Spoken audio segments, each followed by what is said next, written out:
just want to say something in a personal capacity first, just briefly, because I'm conscious there are quite a number of people in the room who are frequent visitors to Parliament buildings. I mean, if we were Starbucks, you'd have free coffee for life at this stage. It would just be nice to think that someday you'll come up here not to rehearse the issues again, but to celebrate a resolution of at least part of the issue. But I wasn't asked to speak in a personal capacity. I was asked to make some remarks as chair of the Committee of the Office of First Minister and Deputy First Minister, and on that basis, I welcome you all to Parliament buildings today. There are two important policy areas that we're looking at within the broad theme of dealing with the past. One is commemorating 1916, and the other is a pension for people physically injured in the conflict. In 2012, the Executive announced that commemorative anniversaries in this decade of centenaries would be organised under a number of principles: educational focus, reflection, inclusivity, tolerance, respect, responsibility, and interdependence. And then Together Building a United Community was published, a strategy which commits in this sense. The decade of commemoration presents an opportunity to celebrate our shared differences in a way which will position Northern Ireland as a powerful example in conflict resolution and transformation on the world stage. The three-stranded approach in the strategy was to consider a wider communications programme, a series of events, and an education programme jointly delivered by the Department of Culture, Arts and Leisure and the Department of Enterprise, Trade and Investment. In conflicted societies, the past is selectively invoked to reinforce single dominant narratives of one community, leading to divided understandings of our history.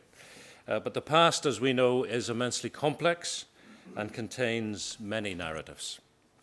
So Drs. Mary Coleman and Dominic Bryan of Queen's University are going to provide perspectives on two events of 1916 with such divided understandings: the Easter Rising and Irish participation in the Battle of the Somme. The Stormont House Agreement included a commitment to undertake further work to seek an acceptable way forward on the proposal for a pension for severely physically injured victims in Northern Ireland. And this continues to be a bone of contention, not least as in a society emerging from conflict, there are different views as to who should and should not be included in that list of victims. Dr. Luke Moffat, again of Queen's University, will explore some of the issues and some of the options relating to a pension for people who were injured in the conflict. The committee has made the oversight of the implementation of Together Building a United Community a strategic priority, and we concluded an inquiry into that strategy in July of last year, but we're continuing to keep a close eye on its implementation, and that, of course, will include today's topics. The committee heard evidence from the Victims and Survivors Service and the Commissioner for Victims and Survivors last October as part of our scrutiny of how the Office of the First Minister and Deputy First Minister have been fulfilling commitments to addressing the needs of people affected by the Troubles. So these presentations, therefore, are timely and very pertinent to the concerns of the Assembly in general and the committee in particular. So I welcome our three speakers today. I look forward to what you have to say. I will apologise in advance because the committee meets at 2 o'clock, so some of us will have to make our exit in a few minutes' time. But we begin with Drs. Coleman and Bryan. Okay, well, our project, first of all, just to explain the background to the research project upon which this presentation is based. We ran a project for the last 16 months, which was funded by the Arts and Humanities Research Council and the Irish Department of Foreign Affairs, and was based during my fellowship in Queen's, the Institute for the Study of Conflict, Transformation and Social Justice. So just to thank all those partners at the outset. Our project looked to how the two big centenaries of this year, the Easter Rising and the Battle of the Somme might be commemorated in a divided society like Northern Ireland. We had a number, the whole effort was to bring together academics and, I suppose, people at the coalface of policy and practice with regard to commemoration. So as well as academics from a variety of different backgrounds, we were very pleased throughout the course of the project to have input from civil servants in OFM, DFM, DCAL and Denny, but also Belfast City Council, and I suppose people involved in policy areas outside the government as such, like the Community Relations Council, Heritage Lottery Fund, Healing Through Remembering and Cooperation Ireland. There was three key issues we wanted to look at. We wanted to look at the nature and purpose of commemoration. We wanted to look at comparative contested commemorations. How did other societies, outside of, both inside Ireland in some cases, but also outside Ireland, how did they deal with commemorations of historical events in contested societies? And we also wanted to focus specifically on education and looking at shared engagement on the past through the medium of education. The project, and just to refer to what Mr. Nesbitt was saying at the outside, the project, we were coming up with this idea, and then TBUC came out and we thought that this actually speaks very specifically to some aspects of TBUC, and we focused in on this particular paragraph, which I suppose as a historian I was quite pleased to see. The decade we have just entered will include a number of potentially sensitive anniversaries. So the principal objective of our project was to allow academics from a very wide range of disciplines, not just historians like myself who could come up and say, well, this happened in 1916, or people like Dominic who could talk about the modern significance of 1916, but we also had academics from English literature who could talk about the way in which those events were reflected in poetry and cultural representations and stuff like that. The idea was to give us academics an opportunity to make our contribution to the implementation of TBUC, because we do live here after all, and it's in all our interests to make a contribution to this. So we saw this as our small way of making our contribution to the achievement of the Assembly's community relations strategy. So that was, I suppose, that was one of our main objectives. We also felt there's a lot of academics here, some in Queen's, but not just in Queen's, not just even in universities in Northern Ireland or the island, but a wider remit, who have considerable expertise on Irish history, on the events in question, but also on ritual, on commemoration, on how societies deal with these issues, and we felt there was a bit of a disconnect between what the academics know and getting that across to the people who are responsible for trying to commemorate these events in, I suppose, in a respectful atmosphere in Northern Ireland. So that was another objective, to bridge that gap between the academic knowledge and the people who actually have to do some work on commemorating these events. And then our final objective was to look outside our little bubble and to bring in experts and people who had experience of contested commemorations outside Ireland, and we had a few quite useful speakers whose insights are brought to bear in what's in our policy paper. We had Professor Guy Biner, who's based in Israel, who talked a lot about the concept of decommemoration, which Dominic is going to say something about. But we also had a very interesting contribution from Professor Franz Johann Pretorius from South Africa, who was able to tell us about the challenges posed to the new democratic government in South Africa around the turn of this century. That sounds a terribly historical phrase, isn't it? You'd think of 1900, but it was really 2000, in commemorating the centenary of the Boer War in the new context of South Africa. And we found some fascinating insights there that we thought could be quite useful for here. The other thing we looked at is what did we do in the past?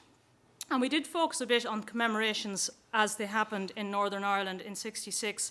But there's not really very much new we could say about it, but I think what we tried to do was get across the fact that there is a very strong body of literature there which has looked at the impact on, say, on our Anglo-Irish relations of the celebrations there in Dublin in 1966. Obviously, the way in which the 66 commemorations were held in the nationalist communities here did have a considerable impact on the rise of the political career of Dr. Paisley. But that's not, I think it's a bit too simplistic to say, well, the 66 commemorations led directly or indirectly to the troubles that came 2 or 3 years down the line. They are certainly one factor in a mix of events around that period. The extent of the commemorative activity highlighted a growth within republicanism, which in turn contributed to concern within the loyalist community, and that was one of a number of factors leading to the re-emergence of an organisation using that iconic name of UVF from 1916. So I'm going to hand over to Dominic now. I suppose the point that I want to try and get across is at the crux of why this is a difficult issue to handle, and that is that whilst we establish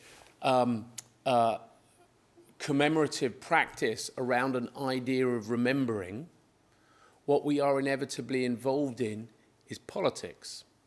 And there's a really difficult conjunction there because people feel that that space is sacred. You're usually remembering people that sacrificed and died in the past, and yet these events exist in the messy and dirty world of politics all at one and the same time. And because of that, actually commemorative practice changes significantly over time. And just as events become remembered, they also become unremembered or decommemorated. I could go on at length and bore the pants off many of you with what happened to the Queen Victorias in what became the Republic of Ireland. Indeed, I think the one that's being removed there now sits outside a shopping centre in Sydney, Australia, as a gift from the people of Dublin to the people of Sydney. It's sort of like the unwanted gift that that you hand on after your grandmother has given you that sweater at Easter or Christmas. And those processes of decommemoration, there are plenty of statues around all the capital cities of Europe, and if you ask the public what that statue's there for, they won't be able to tell you. All right, and that tells us something very deep. We all forget, and however important the people that put the thing up at the beginning thought it was, it doesn't mean that in 10, 20, 50, 100 years that anybody will remember anything about it. So there's a whole, and because we think these are events important now, doesn't mean that they will figure in 150 years' time. That changes over a period of time. We put up a plaque which is now not in North Belfast, of Clifton Park Avenue, where Chaim Herzog, which had to be taken down because of threats to the plaque, because of contemporary issues in Palestine and Israel. So things are forgotten, they're decommemorated. The nature of commemoration changes. Why are poppies now put on rugby and football shirts? Now, and not for the previous 90 years? All right, what processes are taking place? And that is because, and this is the difficult bit, I would argue that commemoration and remembering is as much about identity and politics of the present as it is about the past. So however much we want to pretend we're remembering the past, we are also expressing who we are, what our identity is in the present. And all commemorations, when you look at the stuff in, when you look at the material from 1966, you will probably learn more about the politics of 1966 than the politics of 1916. All right. But not only because it's about identity, not only is it about the politics of the present, but the people taking place, part of those commemorations, are also trying to tell you about the future they want. It is a representation of what their society is, and therefore, oddly, commemoration is as much about the future as it is about the past. And why is that? Well, it's because commemorations are sacred spaces. They're usually about sacrifice and suffering, all right? So that makes them both very emotionally powerful for people who are connected to it, but if something's emotionally powerful, it's politically powerful, all right? So politicians either feel they have to be involved, or, in a bit more hard-nosed way, know that getting involved is good politics for them, all right? Now, if you look at the classic work of Nationalism by Benedict Anderson, Benedict Anderson starts the whole book by talking about why do we remember the missing soldiers, and that's because that idea of sacrifice also gives our societies a sense of social cohesion. All right, those commemorative events bond our society together. They bring us together in moments, so they're also sociologically very powerful. And that, of course, is great, but it's also a problem if you're in a divided society like ours. Because whilst many historians and theorists have argued that we need to remember the past so as not to make the mistakes in the future, there's an alternative argument which is equally powerful but also problematic, in that remembering the past can be a call for arms in the future. Indeed, there's a book which I recommend everybody to read. It's a polemic in that classic American journalistic style, but it's a powerful one nevertheless, by David Reef, who claims that we shouldn't be doing remembering, that remembering damages. He did most of his work in Bosnia and watched the rise of ethnic politics based on the past, and that's something we know so much about. So when we're dealing with the policies around this, we have to be aware that however much we want to try and remember and deal with the history, we are also dealing in contemporary politics, and that is what makes it so difficult to deal with. So I'll just leave you with George Orwell, who pointed all this out. Like, you know, most of us academics, we just repeat what was pointed out by smart people ages ago. Those who control the present control the past, and those who control the past control the future, and that's why this is so important. The dangers of commemorating events like events involving armed conflict in a society like this. I put Philip Orr's piece up here, and I think it focuses a bit on the nature of the commemorations we've had in the Irish Decade of Centenaries, which to a large extent have been commemorations of men with guns. And a question we have to ask ourselves, is that healthy in a society in which we live now? We can't change the fact that there were a lot of men with a lot of guns 100 years ago, but do we need to question what we focus our commemoration on? And I just put Philip's comment up there. It's from an essay in a series of essays produced by the Community Relations Council and Heritage Lottery Fund. But being Philip Orr, he puts it better than I ever could do. I'm just going to finish up one of our research findings, which was in regard to principles that people would find beneficial in organising commemorative events. And we found in running this, local authorities, libraries, local community groups are finding people coming to them saying, you must organise something on the First World War, this, that and the other, and they're kind of going, what do we do? We're a small community, we have people from both sides of the community, how do we do it? And we found that there were a lot of very good practices and principles dealing with heritage issues in divided societies. And one we'd like to draw attention to is the Limavady Declaration, which was drawn up by the museum sector here with a specific eye to heritage practices in contested societies. We'd like to use this as a platform just to draw attention to principles like that which exist. There's also, specifically for this decade of centenaries, Community Relations Council and the Heritage Lottery Fund have also drawn up a set of principles. Now, they're not the Bible, they're not, you must follow these, they're guidelines. But I think anybody involved in organising commemorative events, if they took those two sets of guidelines together, they would find them extremely useful for organising commemorative events. That's 1916, and in some ways, another issue that came out of our research meetings was 1916 is the easy bit. To be perfectly honest, most of the commemoration of the Easter Rising will probably happen most of it in Dublin, but a lot in the Northern Ireland context, a lot of it will happen in West Belfast. Most of the Somme commemorations will actually happen in France. Most of the people who want to go to that will probably go to France in June for the Euros, and then they can stay on for an extended holiday and go to the Somme commemorations. So the likelihood of there being any much by way of a serious conflict over commemorations, because they're two separate events which really relate to individually to the two main communities, That's the easy bit. The hard bit's coming down the line. How are we going to commemorate the events which took place here between 1920 and 1922?